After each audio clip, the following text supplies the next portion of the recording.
Hello, people. So last time, where were we? Last time, where we left off was basically when All Might Detroit smashes the sludge villain and creates a bloody tornado. And Midoriya basically being Wolverine, being an angsty teenage, since Wolverine is edgy and he's a teenager, so he's like angsty teenager, edgy kid. Being the edgy kid, he basically went to do his own business and not really care about what people are saying about him, that he lasted a long time and he has a amazing coke and blah blah blah, all that shit. Okay, so All Might realizes something in this whole situation. Sorry for the dog noise. I live in a neighborhood where there is a lot of street dogs here in my country. Yeah, so sorry for the dog noise. I'm gonna keep it in because, yeah, why the hell not? Even the street dog needs a little bit of love. By the way, so let's get back onto our story. Okay, so basically, All Might realizes something, that that kid has something. He has the heart of a hero. He inspired me to go beyond, to do plus ultra. So you guys have to know something, that All Might at this point was basically out of his time limit. He has a certain amount of time that he can perform his hero duty. So he basically has run out of his time limit. But watching Midoriya struggle against the sludge villain, doing anything to help the person who is in need of help, that basically motivated All Might. So he wants Deku to become his successor. So he finds Deku in a less crowded place, and he tells Midoriya, being his skinny form. Midoriya has seen his skinny form. Plus, Midoriya can smell really well. Being Wolverine. Yeah, so he tells, come with me, young man. Then Midoriya goes with him, and then he says, young man, you truly inspired me to do something which I thought I was not capable of doing. You made me go plus ultra, to go beyond my limit, and for that I thank you.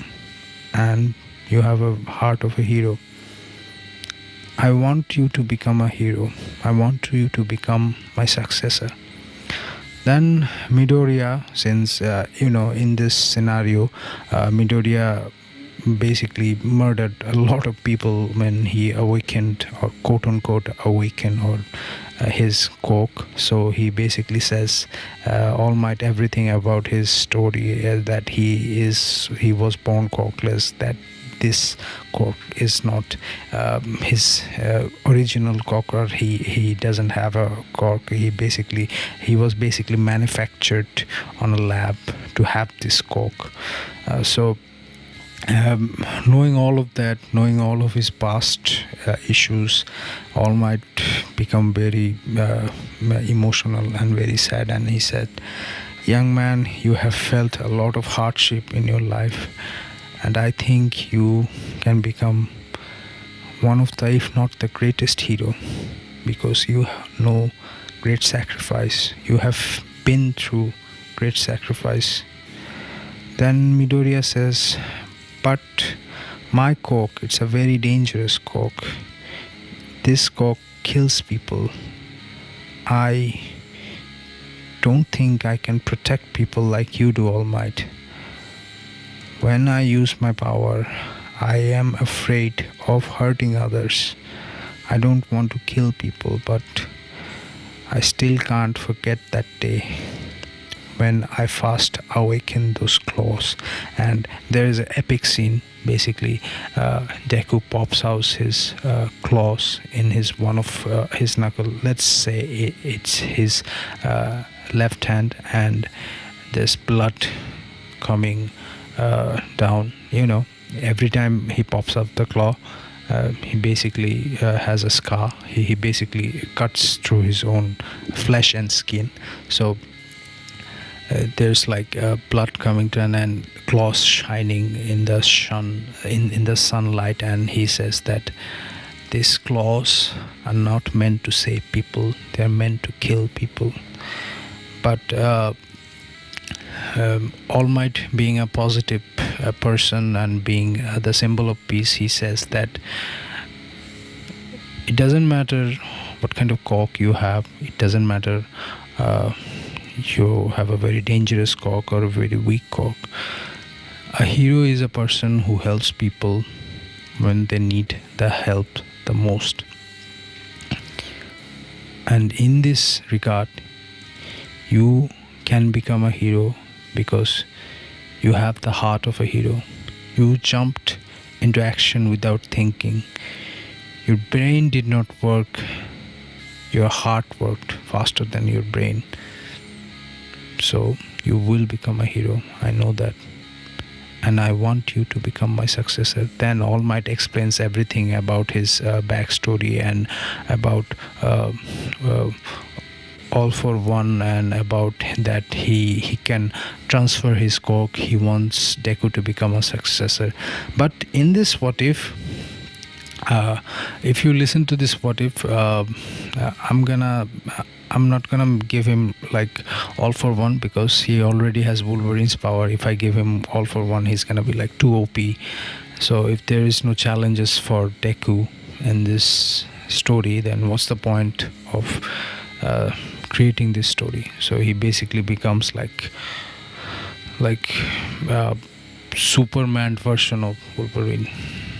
So it's not gonna happen, because then there's no challenges for him. There is no obstacles. Everything will be really easy, and that makes the story boring. So Deku refuses. Deku says that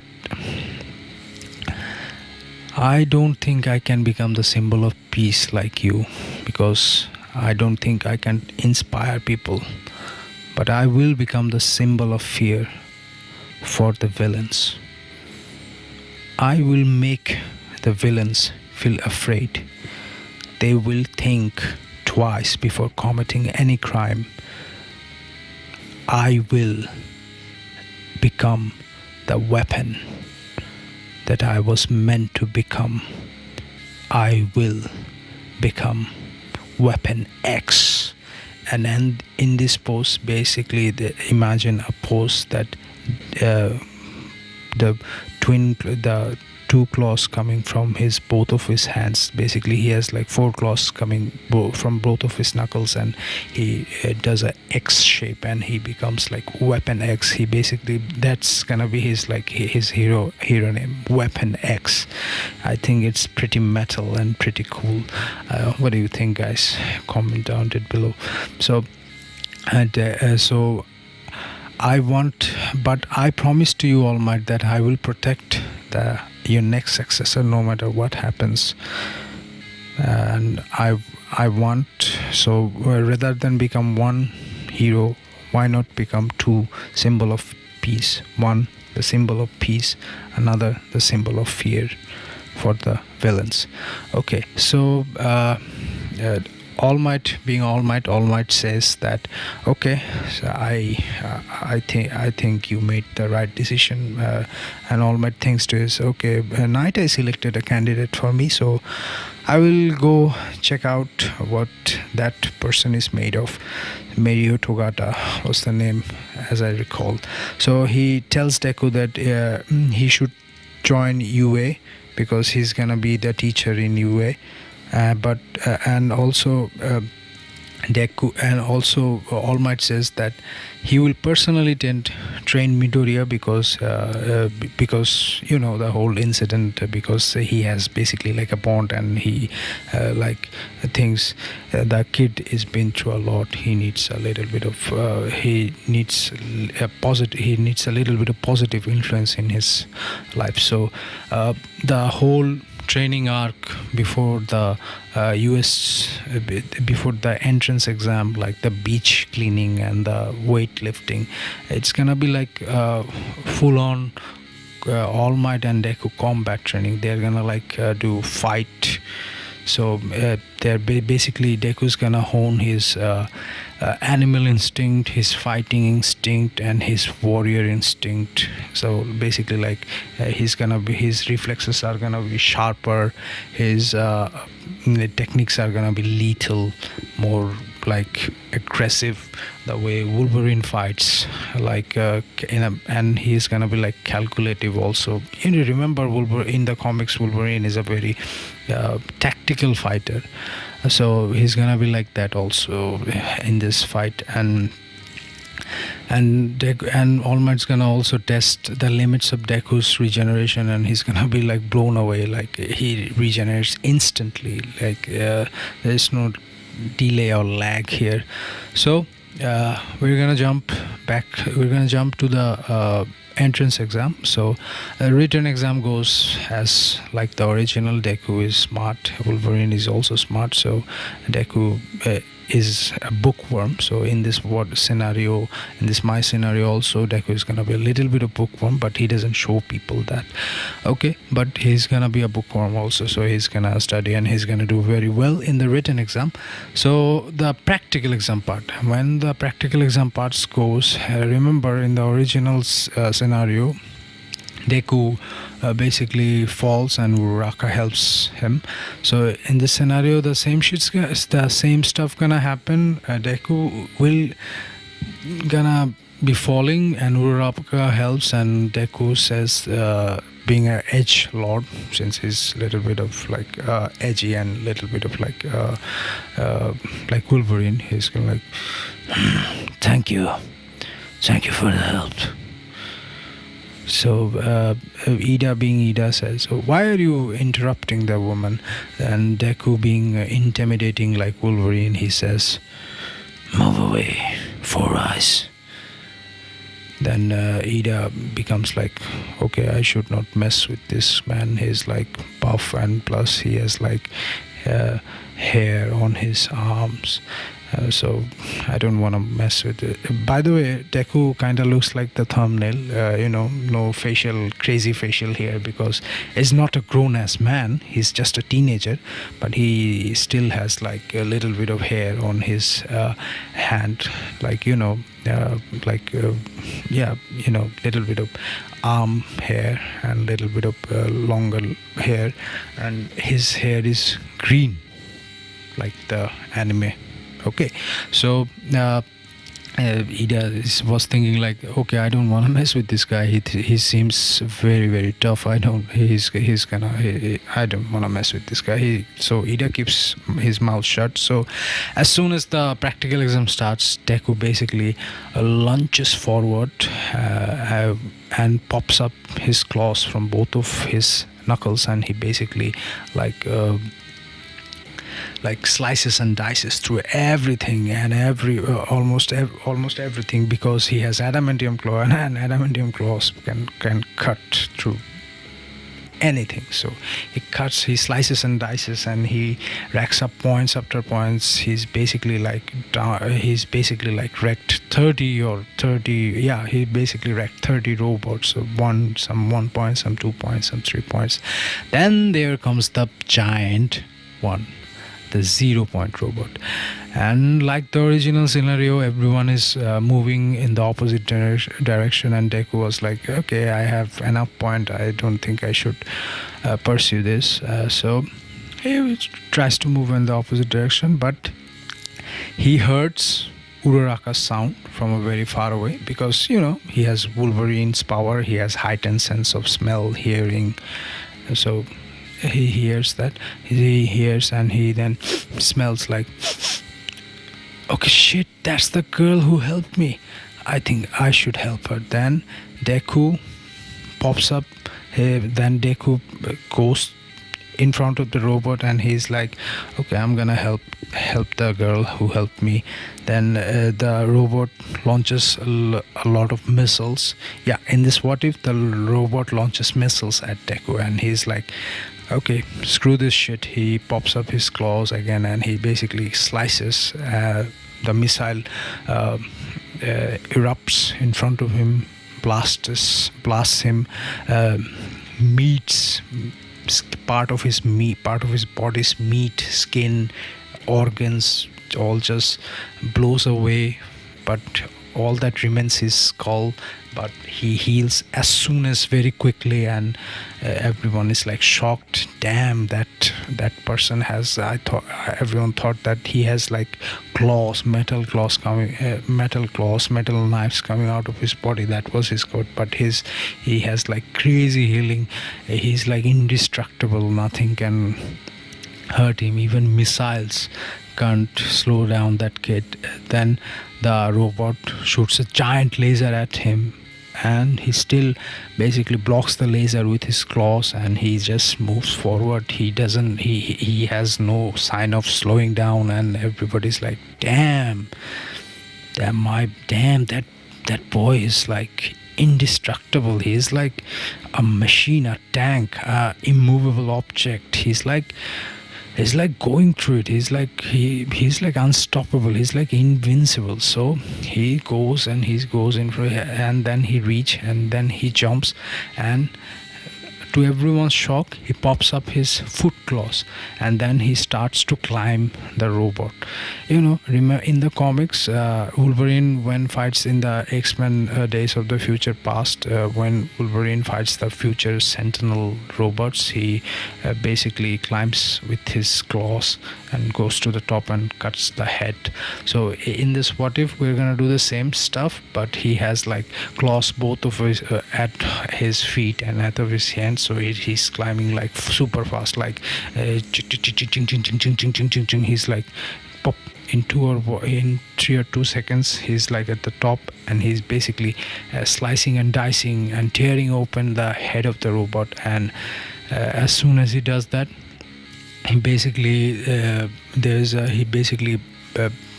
cuts through everything. He cuts through everything like butter, and then there's a giant explosion, and then he's falling down. Half of his body is like half of his meat and skin and flesh is like gone, and other half is like forming, it's healing, and everyone's shocked, like, damn, it must be really hurting. I think he's like other people are thinking like, if I were in his place, I would have been unconscious due to the sheer pain. But Wolverine can take pain, so Deku can also take pain. So it's like, and he's falling down, and he falls right in front of the debris where Raka is stuck. So he's like creates a medium-sized crater in the ground, like so he just stands up, and he pops back his shoulder and his feet, and he's like all healed. He basically has no shirt at this point, because rocket fire, missile fire, and lasers and shit. So the clothes are not gonna stay at his body, but he's healed, and he basically has no scar, and everyone's shocked, like, that man is invincible. He basically can take anything. Then the debris from the robot is falling at top of them. Still he in this scenario, Deku still hasn't freed Uraraka from the rocks. Her feet got stuck on the rock. He at first went for the robot, and he basically dealt with the robot. So everything is falling over their head, and Deku was like standing in front of her and shielding her from everything using his own body. So he's like a bunch of stuffs are falling, and he's like piercing through his flesh body, and he's like pierced. Like there's like metal slabs, metal everything, metal pipes and metal tubes, like slicing and dicing, but it didn't reach to Uraraka. There's like inches of difference, but he basically lies. He's basically like pierced through all over his body. There's like hundreds of pieces of metal and shrapnel all over his body, and he's like, that's gonna hurt. So he's like, he's talking to Raka and says, "Are you okay?" And Uraraka is shocked, like, how the hell is he standing? He's like pierced in multiple way, in multiple places, pierced like 100 times, and he's like, okay, I'm gonna get you out. He moves the rock and he says, okay, go. Then he basically yanks out everything from his body, and he's like, oh, okay, now I'm back. Then he's like slowly walking to, and then the bell rings, and he's like, okay, that's that. So the next day he's waiting for the results. So I'm gonna end it here. So it's another big one. It's like 20 minutes or plus. So I'm gonna say one thing to you guys. So subscribe if you like this, and please do give me ideas on the comment section, and like if you also like this, and share this with your friends if you like this, and have a good day. Anime Bhai signing off here. Tada.